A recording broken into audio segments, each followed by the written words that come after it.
Ce qui modifie notre pratique et l'environnement dans lequel on est actuellement.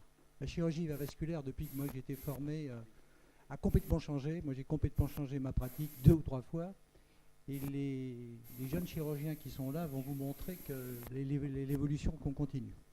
Alors pour des raisons de TGV aussi, bien que tout le monde soit arrivé, puisque Stéphane est là, on va un peu changer l'ordre et on va demander à Yannick Georges de nous présenter un résumé des substituts vasculaires, l'état actuel de l'offre et tout ce qui reste à développer. Yannick. Voilà, Monsieur le Président, Monsieur le Secrétaire général, Monsieur le Modérateur, Messieurs les académiciens.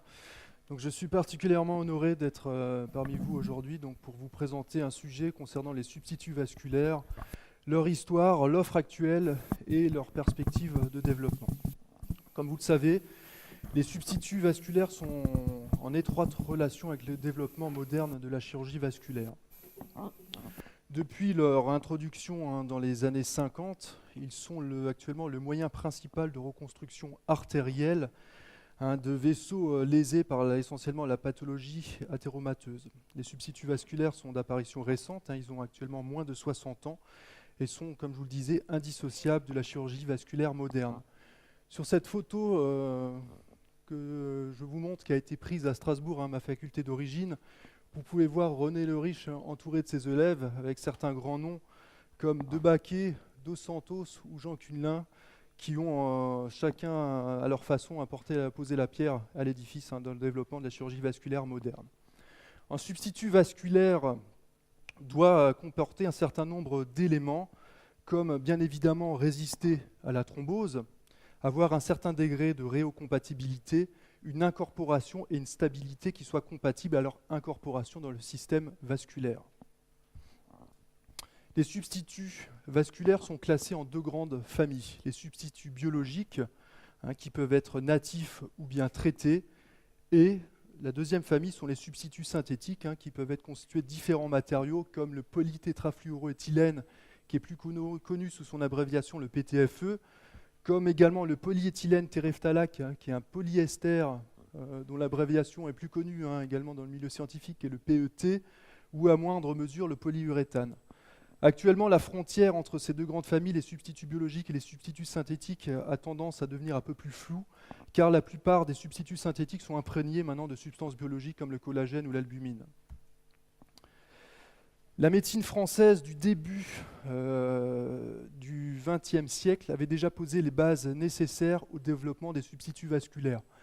En 1912, Alexis Carrel avait déjà commencé à expérimenter en implantant des canules de verre et d'aluminium au niveau d'aorte thoracique de chien, en étant confronté à certains éléments comme un taux de thrombose qui avoisinait les 100% sur ses premiers travaux expérimentaux, mais également beaucoup de ruptures artérielles dues en fait à une différence de comportement entre des matériaux rigides et un système vasculaire qui était souple.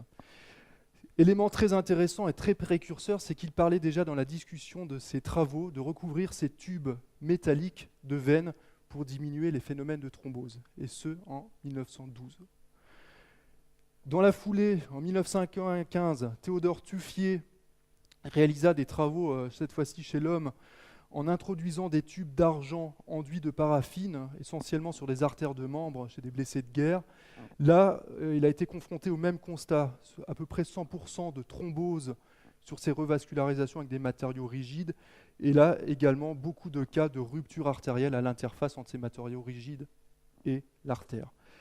Ce n'est qu'après la Seconde Guerre mondiale et l'avènement du développement des matériaux plastiques que Charles Hufnagel expérimenta avec des tubes de plexiglas, également au niveau d'aorte thoracique de chien, et il observa une diminution très nette du taux de thrombose tout en ayant cette même problématique de déchirure au niveau de l'endroit d'introduction de ces tubes.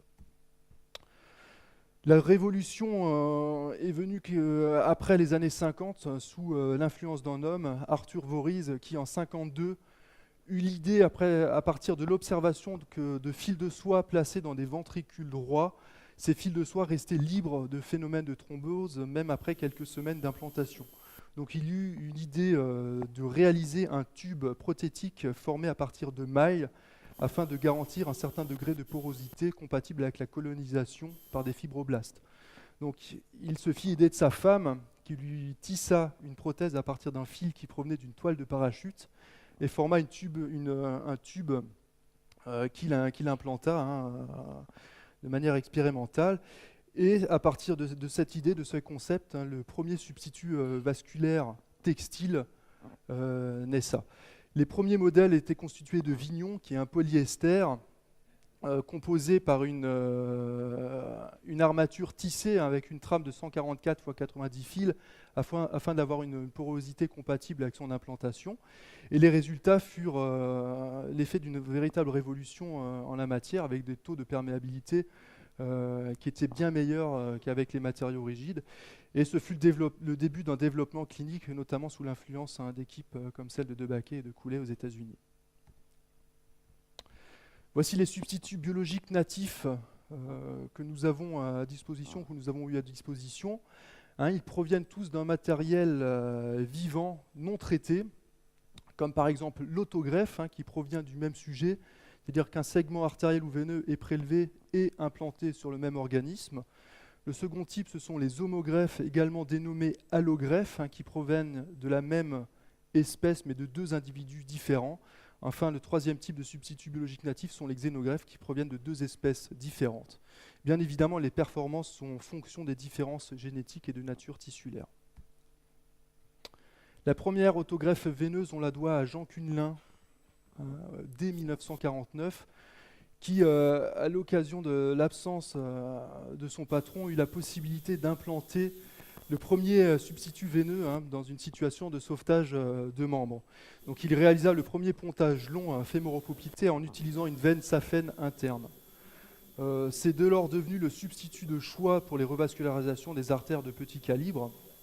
La veine la plus couramment utilisée est la veine grande saphène, mais d'autres alternatives existent comme les veines petites saphènes, les veines du bras ou dans certaines circonstances les veines fémorales superficielles. C'est de loin le substitut autologue qui offre les meilleures performances, notamment du part d'une surface luminale qui est endothélialisée, donc qui garantit donc des taux de perméabilité importants. Les principales limites de l'utilisation de l'autogreffe veineuse c'est des problèmes de disponibilité. Ce greffon est souvent déjà utilisé sur des interventions préalables et pose également le problème lorsqu'il faut revasculariser des artères de grand diamètre. Une veine saphène mesure 3 à 4 mm et n'est pas forcément idéale d'un point de vue hémodynamique pour revasculariser des gros vaisseaux. L'autogreffe artérielle, l'autre autogreffon, est le substitut idéal, en tout cas d'un point de vue théorique, que ce soit pour ses capacités de cicatrisation et ses caractéristiques mécaniques qui sont idéales. En effet, on ne peut pas trouver mieux que de prélever un segment artériel sain pour l'implanter sur le même organisme à un endroit malade. Par contre, son utilisation reste limitée essentiellement par le nombre réduit de sites de prélèvement. On ne peut pas retirer une artère de n'importe quelle partie de l'organisme sans conséquences cliniques. Ainsi, certaines zones sont plus souvent utilisées. Il s'agit notamment de l'artère fémorale superficielle, qui peut être utilisée par exemple pour la mise à plat d'anévrismes poplité sur des autotransplantations. Les autres grandes indications en chirurgie vasculaire sont des prélèvements d'artères hypogastriques ou d'artères spléniques pour réaliser des reconstructions digestives. Là, vous voyez un exemple d'artère hypogastrique qui a été prélevé, qui a été utilisé pour réaliser une reconstruction rénale sur un patient qui présentait des anévrismes au niveau de son artère rénale. L'autogreffe artérielle offre des résultats qui sont excellents à long terme, même dans les situations les plus critiques. L'homogreffe veineuse est une autre possibilité en substitution vasculaire, même si elle est moins utilisée. Les sources des homogreffes veineuses proviennent maintenant essentiellement de centres qui réalisent des événages pour des maladies variceuses et qui envoient ces veines qui ont été strippées à des sociétés qui en assurent leur exploitation commerciale. Ces sociétés donc vont réceptionner ces veines variceuses qui ont été strippées, vont les traiter, vont les assembler entre elles pour reconditionner des greffons veineux utilisables et vont être distribués aux centres demandeurs. Là, vous voyez l'exemple du rapport de l'Agence de biomédecine en 2011. Sur 3200 veines récupérées, 572 ont pu être réassemblées et redistribuées aux centres demandeurs. Les moyens de conservation sont simplissimes, hein. Ce sont des flacons qui se conservent tout simplement dans un réfrigérateur avec une date limite de conservation qui peut aller jusqu'à 8 mois. L'inconvénient principal de ces substituts sont leur tendance à la dilatation anévrismale de l'ordre de 10% à 5 ans dans les séries les plus optimistes.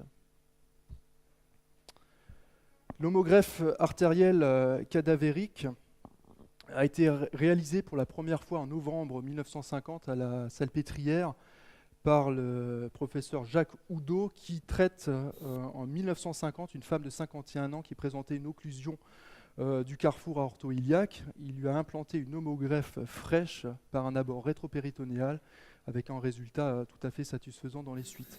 Quelques mois plus tard, Charles Dubos donc, réalisa une intervention du même genre avec une allogreffe fraîche, mais cette fois chez un patient qui présentait un anévrisme de l'aorte abdominale. Il réalisa donc la résection de cet anévrisme et le rétablissement de la continuité par interposition d'une allogreffe.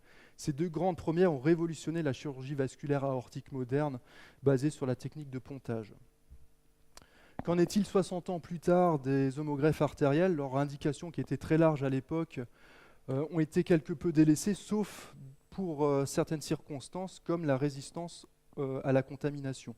Hein, l'homogreffe artérielle reste le substitut des substituts synthétiques infectés, car elle offre les mécanismes de résistance les meilleurs en termes de substitution. Par ailleurs, l'homogreffe artérielle a bénéficié des progrès, notamment dans les techniques de prélèvement, mais surtout dans les techniques de conservation. Actuellement, l'homogreffe fraîche a été abandonnée et on part sur des procédés de cryoconservation à très basse température, hein, donc qui garantissent une meilleure conservation à long terme et permettent notamment un certain degré de sécurisation virale par mise en quarantaine de ces greffons. La problématique qui persiste essentiellement avec l'homogreffe artérielle, la première, c'est le manque de greffons disponibles. Hein, on est souvent pris de court sur des interventions en urgence par l'impossibilité d'avoir un greffon. La deuxième problématique, qui est moindre, c'est des phénomènes de dégradation à long terme, que ce soit sur des modes anévrismaux ou sur des modes de thrombose tardive, qui sont probablement dus à des mécanismes mixtes comme des phénomènes de rejet chronique ou des techniques de conservation qui restent perfectibles.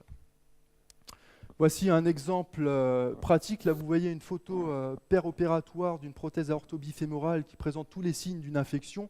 Vous voyez qu'il y a des membranes un peu purulentes sur cette prothèse, qu'il y a une absence totale d'incorporation de cet implant, hein, qui traduit l'infection de prothèse. Voici l'allogreffe artérielle comme nous la recevons, hein, donc c'est le substitut qui permet de se sauver la situation dans ces cas-là. Donc substitut arrive emballé donc, dans une poche qui est sortie d'un compartiment d'azote liquide qui va être progressivement décongelé par mise à température progressive dans un bain-marie, décontaminé de son agent cryopréservant par des solutions décroissantes, des DMSO, et puis utilisé. Là, vous voyez l'homogreffe préparée avec ligature des deux artères hypogastriques, hein, des branches collatérales. Et puis là, vous la voyez remise en charge après extraction de la prothèse. La deuxième sous-famille dans les substituts biologiques sont les substituts biologiques traités qui ont subi un traitement chimique ou mécanique. Ils sont actuellement très peu utilisés ou récemment abandonnés. Hein, donc ils étaient de trois types: l'hétérogreffe bovine, la veine ombilicale humaine et puis le collagène ovin sur mandrin de polyester. Tout d'abord, la xénogreffe bovine est un concept qui date des années 70, qui avait été introduit par Rosenberg, qui avait utilisé des artères carotides de bœuf qui avaient subi un traitement chimique au dialdéhyde, au glutéraldéhyde, afin de dénaturer ces protéines et d'assurer une réticulation du collagène. Les taux de perméabilité dans les séries étaient plutôt satisfaisants, de l'ordre de 56% à 5 ans. On s'est situé entre des homogreffes veineuses et des prothèses synthétiques, mais les taux de dégénérescence particulièrement importants ont fait abandonner progressivement ces substituts. Concernant la veine ombilicale humaine traitée, qui provient en fait du cordon ombilical du nouveau-né, la veine est cathétérisée par un mandrin, soumise à un traitement chimique et renforcée par une structure externe de polyester pour assurer une stabilité mécanique. Différents spécimens avaient été conçus, mais là, même constat, une perméabilité globalement satisfaisante, mais des taux de dégénérescence également importants qui ont fait progressivement abandonner ce type de substitut. Le troisième type sont un concept qui est déjà ancien, hein, qui avait été développé par Spark en 1969, et qui réalise les prémices de l'ingénierie tissulaire comme on l'entend à l'heure actuelle. Il avait eu l'idée de fabriquer des filets de polyester autour d'un mandrin de silicone qui était placé en maturation dans le tissu sous-cutané de mouton jusqu'à colonisation cellulaire en néosynthèse de collagène. Ce mandrin était laissé à maturation quelques semaines, puis retiré et implanté de façon secondaire. Ce type de prothétique avait été abandonné dû à des problèmes de stabilité mécanique. Ils avaient effectivement tendance à se dilater. Et ce concept a été repris il y a quelques années par une société australienne qui le commercialise à nouveau et qui part sur le même principe de maturation dans du tissu sous-cutané de mouton. Là, on peut laisser entrevoir toutes les évolutions futuristes possibles de ce type de procédé, jusqu'à la néofabrication de vaisseaux et le couplage entre les modèles animaux avec implantation chez l'homme. La deuxième grande partie des substituts vasculaires concerne les substituts synthétiques. 3 grands matériaux, le polytétrafluoroéthylène, plus connu donc sous le nom de PTFE, le polyéthylène terephthalate et le polyuréthane, qui peuvent être utilisés sous diverses formes, comme des prothèses tubulaires ou des prothèses qui peuvent être bifurquées, branchées avec différents montages possibles en fonction des indications cliniques, et puis sur des modèles plus récents que sont les endoprothèses. L'histoire de l'utilisation du polytétrafluoroéthylène est particulièrement intéressante dans le domaine du vasculaire. Il résulte en fait de la rencontre fortuite entre 2 hommes lors d'une réunion de montagnards, entre un industriel, Wilbur Gore, qui était spécialisé dans l'isolation de câbles électriques et électroniques, et un chirurgien du Colorado, le Dr Eisenman, qui fut attiré par l'aspect textile particulier de la cravate de M. Gore. En fait, il venait de breveter une membrane textile particulière, il lui avait donné le nom de Gore-Tex, et le Dr Eisenman allait voir cette cravate, et le Wilbur Gore s'empressa de lui vanter les mérites de son tissu, qui avait la particularité d'être imperméable à l'eau et perméable à l'air. Donc il fit concevoir des prototypes pour le Dr Eisenman, qui réalisa les premiers remplacements de trompe-porte sur des ports, avec un résultat clinique plutôt satisfaisant. Il en suivit le développement donc, de ces prothèses tubulaires de polytétrafluoroéthylène avec réalisation des premiers pontages fémoropoplités dans les années 75. 35 ans plus tard, plus d'1 million de revascularisations ont été réalisées avec ce matériau qui existe maintenant sous forme très variée, des diamètres allant de 4 mm à plusieurs centimètres, des formes multiples. Vous voyez là des formes avec des extrémités élargies qu'on appelle des keufs. Elles peuvent être droites, elles peuvent être bifurquées. Elles peuvent être recouvertes d'anneaux pour assurer une solidité mécanique externe et peuvent être également utilisées sous d'autres formes, comme sous forme de fil ou de patch, également d'endoprothèse. Les limites de ces substituts synthétiques en PTFE sont communes en fait avec tous les substituts synthétiques, sont essentiellement leur infectabilité qui pose beaucoup de problèmes en chirurgie vasculaire. Et l'autre limite sont les taux élevés de thrombose, surtout pour des revascularisations de petits diamètres ou chez des patients présentant des dégradations du lit d'aval. Ce qu'il faut savoir, c'est que le PTFE ou le polyester sont des matériaux qui sont hautement thrombogènes au contact avec le sang. L'autre matériau utilisé, c'est le polyester. Donc, il a été breveté en 1941 par 2 chimistes de Manchester et le brevet fut racheté quelques années plus tard par une firme américaine, DuPont de Nemours, qui le commercialisa sous le nom qui est connu sous le nom de Dacron. Il fut dès lors développé dans ses indications, après les années 50, sous 2 formes textiles particulières, soit des formes tissées avec des enchevêtrements perpendiculaires de fibres, soit sous des formes de tricot-chaîne avec des caractéristiques mécaniques en fonction du type de tissu. Ces prothèses de polyester se sont progressivement imposées comme les substituts de choix pour les artères de gros et moyen calibre. Voici les différentes étapes de fabrication d'une prothèse en polyester. En partant d'un filament de polyéthylène terephthalate, on obtient par différents mécanismes, soit de tissage, soit de tricotage, à des formes tubulaires qui vont bénéficier d'un certain nombre de traitements chimiques, également thermiques, pour aboutir à une compaction, pour obtenir un cosselage, c'est-à-dire cet effet d'accordéon sur la prothèse. Des fixations de divers agents biologiques permettent donc de réaliser une imprégnation et d'obtenir un substitut implantable. Tout comme le PTFE, les prothèses en polyester existent sous des formes multiples. Là, vous voyez d'un modèle bifurqué, un modèle tubulaire ou des modèles plus sophistiqués, par exemple pour la chirurgie de la crosse aortique, avec des branches latérales pour les troncs supraortiques, des branches pour la perfusion antérograde pour la circulation extracorporale et des collerettes pour réaliser des chirurgies en plusieurs temps. Des phénomènes plus récents d'ennoblissement du textile existent, comme par exemple l'induction de ces prothèses par du collagène, de l'albumine ou de la gélatine afin de diminuer les pertes sanguines au moment de leur implantation, mais également la fixation d'antibiotiques pour tenter de baisser les taux d'infection, ou d'autres systèmes artificiels comme la fixation de sels d'argent, de carbone, etc., afin d'augmenter les caractéristiques cliniques de ces prothèses. Les limites sont communes donc avec le PTFE, un taux de thrombose relativement important, surtout pour les petits diamètres, le problème de l'infection de ces agents et puis les complications dégénératives sur des implants après plusieurs dizaines d'années, comme vous pouvez le voir, avec des ruptures sur les lignes de couture de ces prothèses qui peuvent engendrer des faux anévrismes. Le polyuréthane est le troisième matériau utilisé sur ces prothèses synthétiques. Le procédé de fabrication consiste à pulvériser du polyuréthane liquide sur un mandrin rotatif et obtenir ainsi un matériau poreux qui avait, en tout cas d'un point de vue théorique, des propriétés mécaniques très proches de l'alternative, notamment en termes de compliance. Malheureusement, malgré des promesses d'un point de vue expérimental, beaucoup de prototypes ont été abandonnés dû à des problèmes de tenue mécanique avec une tendance à la dilatation et des résultats cliniques qui ont été peu concluants. Actuellement, les prothèses en polyuréthane sont utilisées sous forme de matériaux composites, associant le polyuréthane, le silicone et la gélatine avec des renforcements par des mantilles externes de polyester afin d'augmenter la tenue mécanique de ce type de substitut. Les indications PAL actuellement du polyuréthane sont la confection d'accès artériel pour hémodialyse comme les lignes artério-veineuses.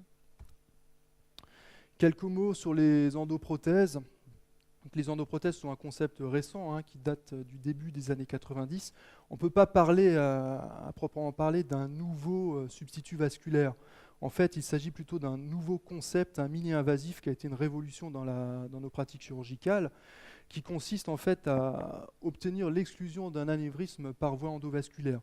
Ces endoprothèses en fait associent deux éléments, un stent soit en acier, soit en nitinol, et une membrane externe qui utilise des matériaux qui sont déjà existants dans les substituts vasculaires prothétiques, à savoir le polyester ou le PTFE. Voici quelques modèles d'endoprothèses aortiques. Voici les modèles de première génération qui étaient implantés jusqu'au modèle actuel, de plus en plus complexe et sophistiqué, qui ont bénéficié des technologies actuelles. Donc là, vous voyez des armatures particulières de stent afin de garantir de meilleures applicatures, des systèmes de fixation particuliers et puis des branches collatérales qui permettent actuellement de faire face à la plupart des situations cliniques que nous pouvons rencontrer. Concernant le développement des substituts vasculaires, les voies de développement sont extrêmement larges. Tout d'abord, les premières voies concernent l'amélioration des substituts vasculaires existants comme nous les utilisons actuellement. On peut agir sur différents axes, comme la biocompatibilité. Un axe qui est très porteur, c'est le caractère thrombogène de ces substituts, c'est-à-dire tenter de diminuer la thrombogénicité de ces matériaux. Également lutter sur la stabilisation mécanique pour éviter les tendances à la dilatation de ce type de matériaux. Et puis également, un sujet qui est très porteur, c'est la résistance à l'infection. Alors les voies de recherche les plus développées actuellement concernent le traitement de surface, c'est-à-dire l'adjonction directe au cœur du polymère ou au cœur de la fibre textile de substances actives, comme par exemple des greffes de polymères pharmacologiquement actifs. On peut traiter ces prothèses au carbone pour augmenter leur perméabilité, ou imaginer des voies plus futuristes comme l'implantation de facteurs de croissance directement au sein de la prothèse, dans l'idée d'atturer des cellules endothéliales afin de créer un néo-endothélium, ce qui fait défaut sur les substituts vasculaires prothétiques. L'autre voie de développement concerne tout le domaine de la bio-ingénierie tissulaire, qui est en pleine expansion actuellement, notamment sous l'influence très porteur des nanotechnologies. Là, vous voyez une prothèse vasculaire synthétique constituée exclusivement à partir de fibres, de nanofibres en fait, biodégradables. Vous voyez, ce sont des fibres de l'ordre de 200 à 300 nanomètres de diamètre qui sont dans le même ordre de grandeur que les fibres de collagène que l'on rencontre dans la matrice extracellulaire de vaisseaux natifs. Alors, l'idée de cette bioingénierie tissulaire, c'est de mimer l'aspect architectural du vaisseau natif pour tenter une colonisation par les cellules humaines, les cellules musculaires lisses, mais également les cellules endothéliales, afin de refabriquer de façon artificielle un néo-vaisseau. On obtient des résultats cliniques plutôt satisfaisants. Les cellules endothéliales sont très à l'aise sur ces armatures de nanofibres. Elles poussent, elles fusionnent et, élément important, maintiennent leur phénotype avec synthèse de collagène et de fibres élastiques. Les travaux les plus importants actuellement avec les équipes qui sont plus avancées sont au début de l'expérimentation animale avec des néo-artères aux caractéristiques mécaniques quasiment similaires aux artères natives. Pour conclure, donc, nous pouvons dire que les substituts vasculaires ont été le principal vecteur du progrès dans la chirurgie vasculaire, qu'actuellement, un chirurgien vasculaire dispose d'à peu près tous les substituts vasculaires pour faire face à la plupart des situations cliniques, et que le champ des améliorations possibles est quasiment illimité. Comme nous avons vu, on peut améliorer les substituts vasculaires existants, ou alors partir dans des projets de création de vaisseaux artificiels afin de faire face à quasiment tous les éléments cliniques auxquels nous pouvons être confrontés. Et ces voies d'amélioration doivent faire collaborer différentes spécialités comme les milieux chirurgicaux, le milieu de la recherche, l'industrie et puis la biologie. Merci. Bien, je te remercie pour cette présentation intéressante. Est-ce que vous avez des... Oui. Vivement, présentation, vivement le tour tandis que clinique. La question les sauts de petit calibre. Donc vous avez dit, n'est-ce pas, l'idéal, c'est de remplacer une artère par une autre artère. C'est l'idéal. Par contre, les zones donneuses sont, on a l'artère radiale, bien sûr, vous les avez décrites. Quel est l'avenir? Pouvez-vous préciser quel est l'avenir du remplacement des vaisseaux de petit calibre, j'entends par là 2 mm, sachant que les PTFE que nous avons utilisés au laboratoire à l'école de chirurgie de Paris ont été un thrombose, comme on l'avait dit, ce sont des éléments très thrombogènes. Donc quel est, à votre sens, l'avenir de ces remplacements de vaisseaux de petit calibre de l'ordre de 2 mm? Merci. Je vous remercie pour la question. Les remplacements des vaisseaux de petit diamètre, donc de l'ordre de 2-3 mm, en spécialité en chirurgie vasculaire, ce sont essentiellement les artères de jambes, avec de plus en plus d'indications, notamment dues à l'artériopathie diabétique, les situations de sauvetage de membres. Alors actuellement, la situation, on va utiliser la veine saphène chez le patient, mais souvent elle a déjà été utilisée pour d'autres vascularisations, soit au même endroit, soit sur le membre contralatéral. Et se pose le problème donc de réintervenir chez ces patients. Qu'est-ce que nous avons à disposition? Certaines équipes utilisent des homogreffes, enfin des allogreffes artérielles, mais on a un gros problème de disponibilité de ce greffon et surtout le diamètre n'est pas tout à fait compatible. On part sur des artères fémorales superficielles qui font entre 4 et 5 mm. Pour revasculariser une artère qui fait du millimètre, on n'est pas du tout dans les meilleures conditions hémodynamiques. Les alternatives sont les thèses vasculaires, résultats statistiques sur artère peut-être, sont totalement données d'idées. Il y a un qui ne propose pas en dernière prothèse sur les sauts de 2 mm. On sait que les taux de thrombose sont quasiment à 100% et de façon précoce. Alors les alternatives sont subvénisables en sachant qu'on peut vraiment faire de l'extensif. On peut essayer de récupérer les saphènes externes sur le même membre. Certaines équipes prennent l'aine de la bras et de récupérer un taux pour éponge en mettant bout à bout ces différents morceaux. Ça, c'est les attitudes les plus agressives que l'on peut proposer. Après, on peut se contraindre à dire on utilise quand même une prothèse vasculaire en sachant qu'il existe un certain nombre d'artifices techniques comme interposer un petit segment de veine entre l'artère et la prothèse. Mais les taux de perméabilité ne sont pas globalement meilleurs que l'antérieur du lèse. Puis les éléments répéteurs, les voies de chacun, c'était la fabrication soit de prothèses moins thrombogènes, pour l'instant on est loin du compte, ou soit la fabrication de néo-vaisseaux, là également on est loin du mal. Je voudrais vous poser 3 questions. La première, est-ce qu'on a progressé dans le contrôle du maintien de la qualité des prothèses? Car en effet, on a connu à plusieurs reprises des prothèses qui n'étaient pas si mal que ça, qui avaient des forts taux de perméabilité, et puis de temps en temps, sans nous prévenir, le fabricant modifiait le procédé. C'est arrivé notamment pour Midox, où sans nous prévenir, les prothèses tricotées Midox ont été changées dans la fabrication et ensuite on a eu un taux d'explosion de prothèses à 5 ou 10 ans absolument catastrophique. Donc est-ce que vous avez des garanties sur ces changements?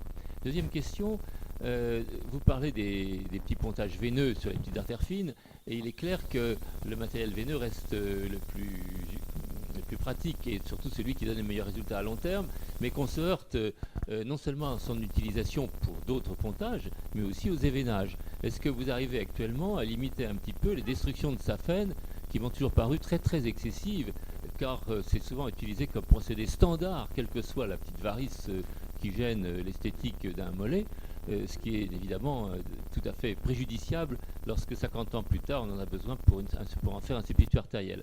Et troisième question, est-ce qu'on a relancé une étude que j'avais voulu faire mais que je n'ai pas eu le temps de faire parce que je suis parti à la retraite avant, c'est-à-dire les pontages veineux gainés, c'est-à-dire gainés par des filets, ce qui permettait d'avoir des veines de qualité plus ou moins médiocre qui étaient maintenues donc par un filet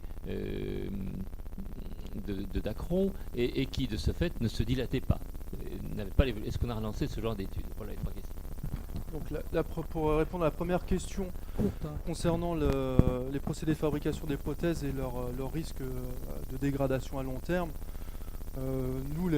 moi qui débute dans le métier, j'en ai pas l'expérience, hein. Les prothèses qu'on utilise actuellement sont globalement plutôt fiables.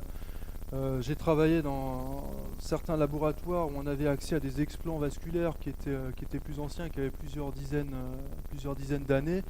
Et puis on s'est aperçu qu'il y avait certaines zones de fragilité, comme par exemple la ligne guide ou les lignes de remaillage sur ces prothèses qui avaient tendance à rompre à ce niveau-là. Actuellement, les procédés de fabrication ont nettement progressé là-dessus, hein.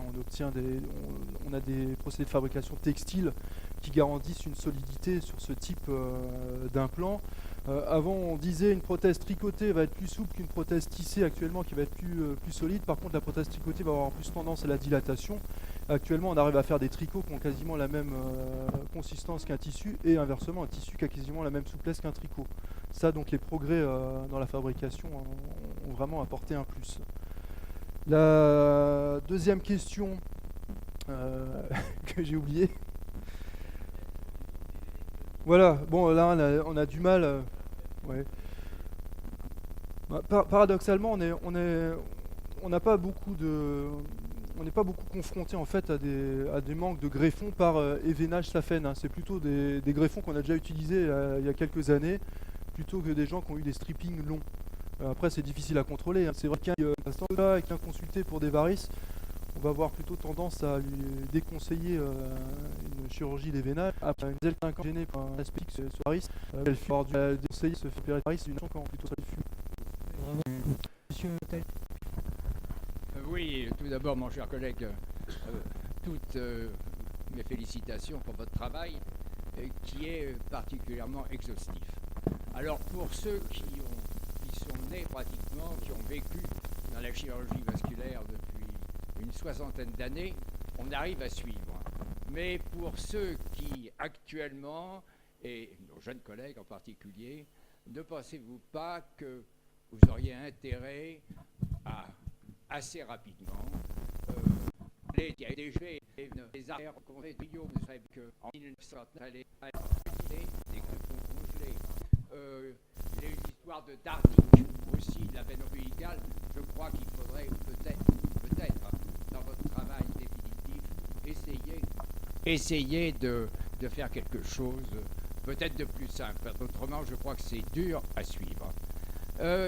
Deuxièmement, je voudrais tout de même signaler qu'il y a dans l'assistance, bien qu'il ait déjà pris la parole, il n'y a fait aucune allusion à un merveilleux petit livre qui s'appelle « Petite histoire de la chirurgie vasculaire » par Didier Meyer. Et il n'y a pas fait, même pas allusion, ce livre-là est remarquable par sa clarté, et je ne peux que le recommander, il doit d'ailleurs être ici. Je vais aller rapidement, quelques petites critiques. Carrel, c'est 1902. Il était prosecteur à Lyon, et c'est en 1902 qu'il a fait paraître son mémoire, qui était consacré aux sutures vasculaires, car on ne savait pas faire les sutures vasculaires. Les sutures vasculaires avaient